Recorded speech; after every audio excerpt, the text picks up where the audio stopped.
नमस्कार दोस्तों, अनुभव भक्ति चैनल में आपका स्वागत है।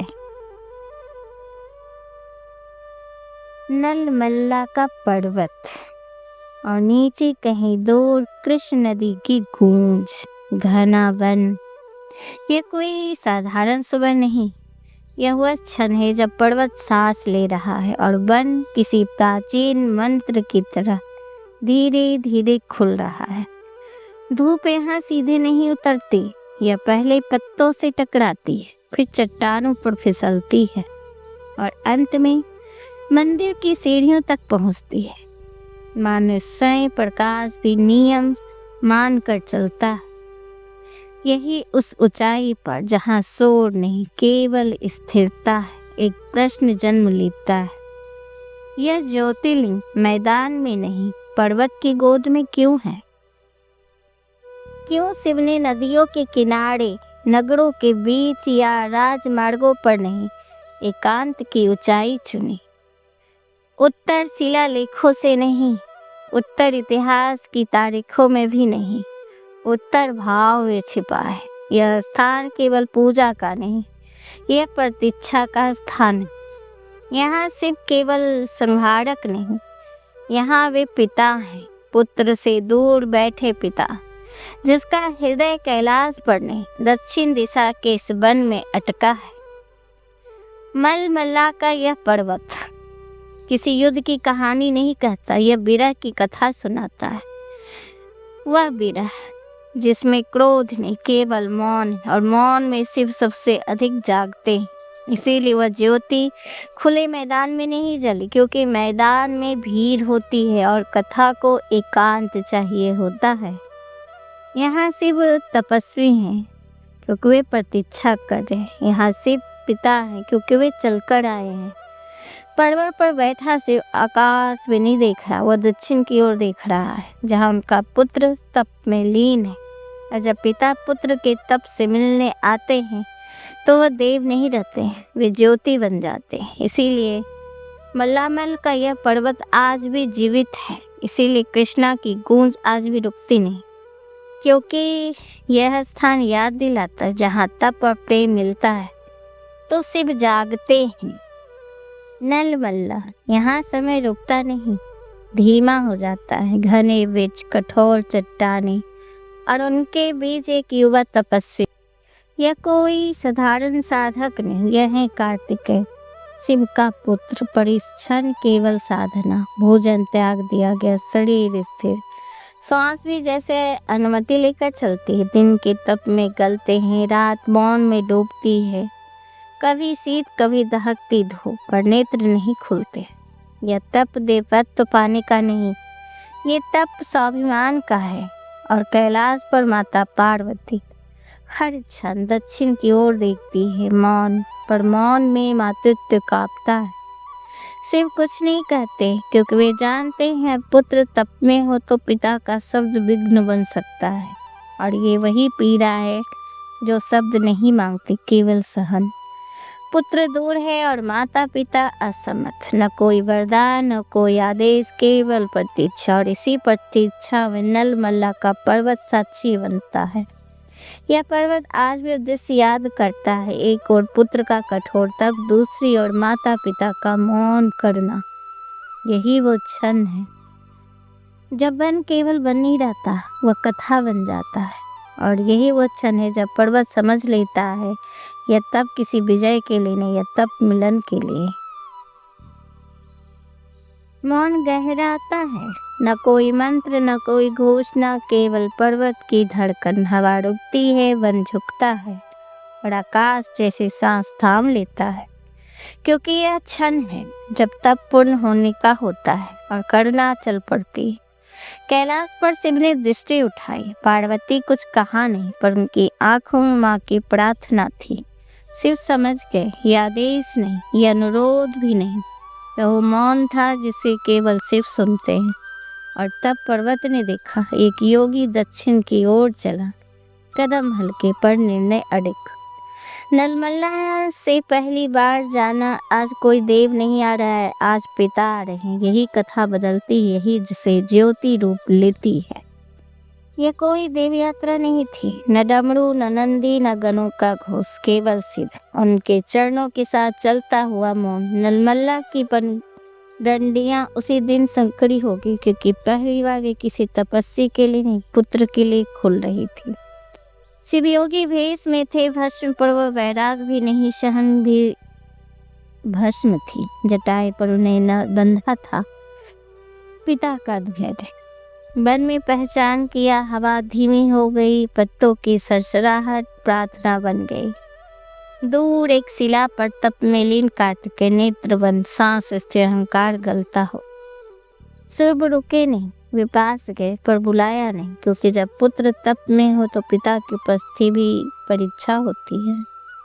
कैलाश पर पार्वती ने नेत्र मूंद ली। माँ जानती है कि इस मिलन में बानी नहीं, केवल स्वयं समय चाहिए।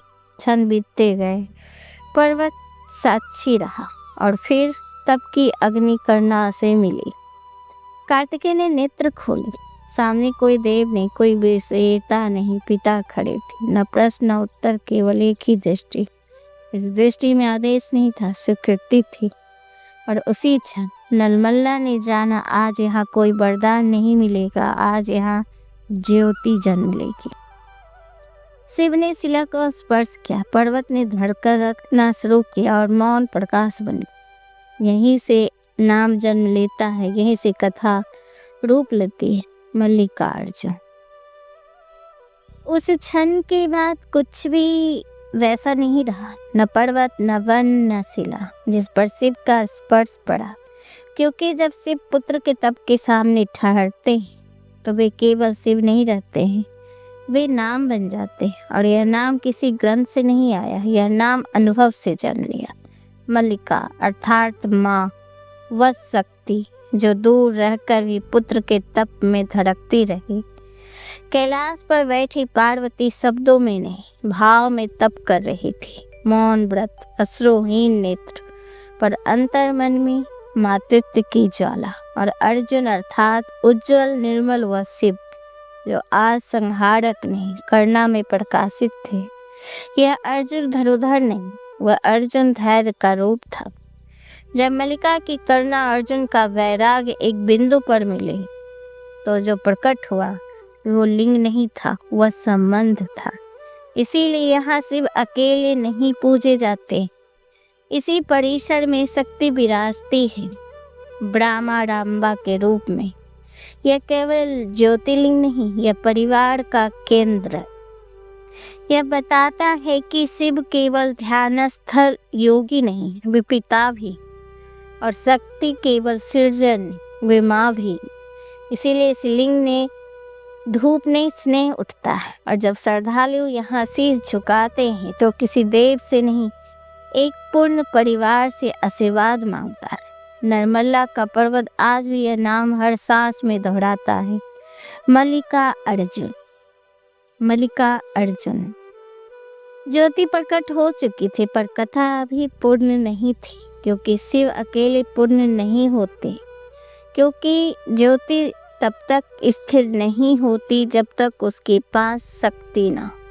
नर्मला की उसी गोद में जहाँ शिव करुणा बन चुके थे, वहीं शक्ति ने स्वयं को प्रकट किया। वे गर्जना नहीं थे, वे युद्ध नहीं थी, वे भ्रमरंभा थी। भ्रमरंभा अर्थात भ्रमर का अंबा, वह शक्ति जो अहंकार को भौरों की तरफ भंग कर देती। कथा कहती है कि एक समय अहंकार का दैत्य अपने बल पर अडिग हो गया था, न शस्त्र से तोड़ सके न मंत्र। तब शक्ति भौरों के रूप में आई, न एक न दो, असंख्य। और उस दैत्य का अहंकार धीरे धीरे गल गया। यही कारण है कि यहाँ शक्ति कोमल है पर अडिग। भ्रमरंभा कोई दृश्य ने दूर स्थल देवी नहीं है, वे शिव के बिल्कुल समीप विराजती है। यह बताने के लिए कि ज्योति अकेली नहीं जलती, उसे संभालने के लिए शक्ति चाहिए। जब श्रद्धालु मल्लिकार्जुन के दर्शन करता है, फिर भ्रमरंभा के चरणों में माथा रखता है, तो उसकी यात्रा पूर्ण होती। यह स्थल ज्योतिर्लिंग की है, शक्ति पीठ भी है। दुर्लभ संयोग जहाँ शिव और शक्ति अलग अलग नहीं, एक ही कथा है। इसीलिए नरमल्ला के वन आज भी गूंजते हैं, शिव ज्योति शक्ति उसका अर्थ है। भारत में 12 ज्योतिर्लिंग हैं, पर एक का अपना रहस्य है, अपनी कथा, अपना स्वर। मल्लिकार्जुन ज्योतिर्लिंग उन सब में अलग खड़ा है, क्योंकि यह एकमात्र स्थान है जहाँ शिव केवल महादेव नहीं, पिता के रूप में प्रतिष्ठित है।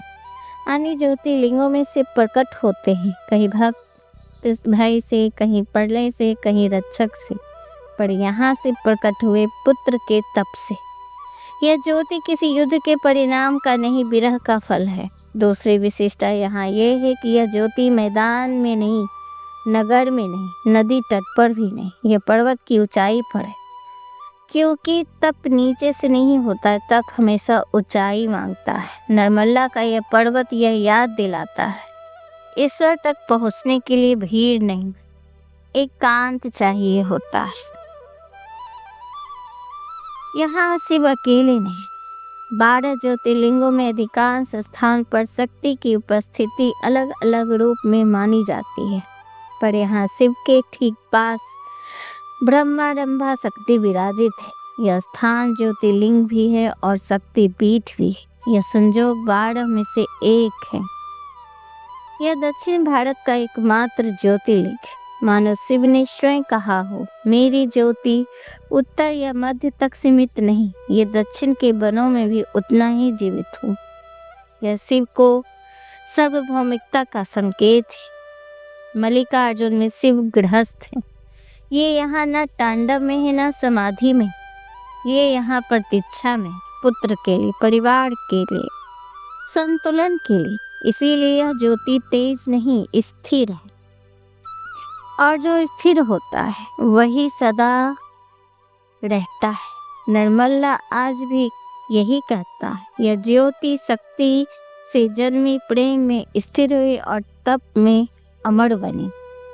केवल साधकों का ही नहीं, यहाँ राजाओं ने भी समझ लिया कि यह कोई सामान्य मंदिर नहीं, ये राजधर्म का केंद्र। जहाँ शिव पिता है वहाँ राज्य को भी संयम सीखना पड़ता है। सबसे पहले आए सातवाहन वंश। उन्होंने मंदिर को केवल दान नहीं दिया, उन्होंने इसे संरक्षण किया।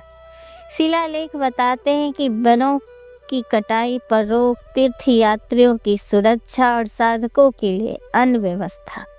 राजा जानते थे कि यदि तप टूट गया तो राज्य भी टिकेगा नहीं।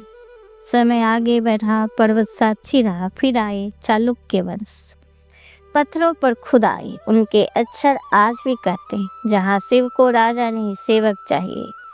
चाकुल्यों ने मंदिर के विस्तार में कला जोड़ी, स्तंभ, मंडप और यह स्थापत्य जिसमें शक्ति और शिव संतुलन में दिखते हैं। इसके बाद काकतीय वंश, इनके शिलालेख भक्ति से अधिक उत्तरदायित्व की बात करते हैं। वे लिखते हैं, जो यहाँ दान करे वह अहंकार त्याग कर करे। यह कोई चेतावनी नहीं, यह शिव की शर्त थी। और फिर आया वैभव का युग, विजयनगर साम्राज्य। कृष्णदेव राय के काल में केवल तीर्थ नहीं रहा, ये सांस्कृतिक केंद्र बना। सोने चांदी के दिए भव्य उत्सव, पर साथ ही एक नियम भी, शक्ति और शिव कभी अलग नहीं पूजे जाएंगे। इनके शिलालेखों में एक बात समान है, कोई राजा कोई दावा नहीं करता कि उसने इस ज्योति को बनाया। सब कहते हैं इसके केवल जो पहले से था उसे संभालो। यही इस स्थान की सबसे बड़ी ऐतिहासिक सच्चाई। राजा बदले, वंश मिटे, पर ज्योति स्थिर रहे, क्योंकि जिसे तप ने जन्म दिया हो उसे सत्ता नष्ट नहीं कर सकती। नरमल्ला का पर्वत आज भी उस पत्थरों से कहता है, राज्य चलते हैं, राजाओं के नाम मिटते हैं, पर जहाँ शिव पिता है वहाँ ज्योति अमर रहती है।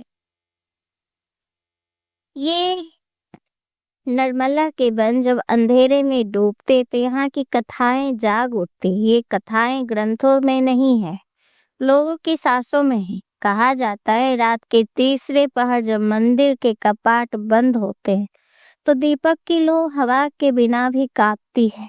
पुजारी कहते हैं, यह डर नहीं, यहाँ उपस्थिति है। मानो शिव अब भी यहाँ रुकते, वनवासी बताते हैं कि कई बार घने जंगल में भटकते यात्री अनजानी रोशनी देखते हैं।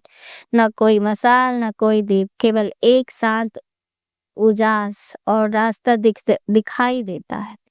और जब यात्री मंदिर पहुंचता है तो वह रोशनी कभी दिखाई नहीं देती। लोग कहते हैं यह ज्योति सिर्फ जरूरत में दिखती है। एक और लोक कथा है कि निसंतान दंपतियों की कहते जो युगल मल्लिकार्जुन के दर्शन के बाद मौन में भ्रमरंभा के चरणों में समय बिताता, उसे उत्तर नहीं अनुग्रह मिलता है। कोई चमत्कार नहीं, कोई घोषणा नहीं, बस जीवन आगे बढ़ जाता है। श्री शैलम के वृद्ध कहते हैं यहाँ वरदान मांगने से नहीं, सहन से मिलता है। यही स्थान की अनोखी परंपरा है। यहाँ लोग मंत्र कम बोलते हैं और मौन अधिक रहते हैं। कुछ श्रद्धालु कहते हैं जब भी टूटे हुए आए तो शिव ने कुछ बदला नहीं, उन्हें स्थिर कर दिया। और जो स्थिर हो जाए वह जीवन से लड़ सकता है। इन कथाओं को एक बात समान है कि किसी ने चमत्कार का दावा नहीं किया। सब कहते हैं हमने कुछ देखा और भीतर कुछ बदल गया। शायद यही सबसे बड़ा चमत्कार है। नर्मला आज भी धीरे से फुसफुसाता है। जहाँ श्रद्धा दिखावा नहीं, अनुभव बन जाए, वही शिव आज भी चलते हैं। आज की कहानी बस इतनी ही। आपको ये कैसा लगा हमें जरूर बताइएगा। नमस्कार।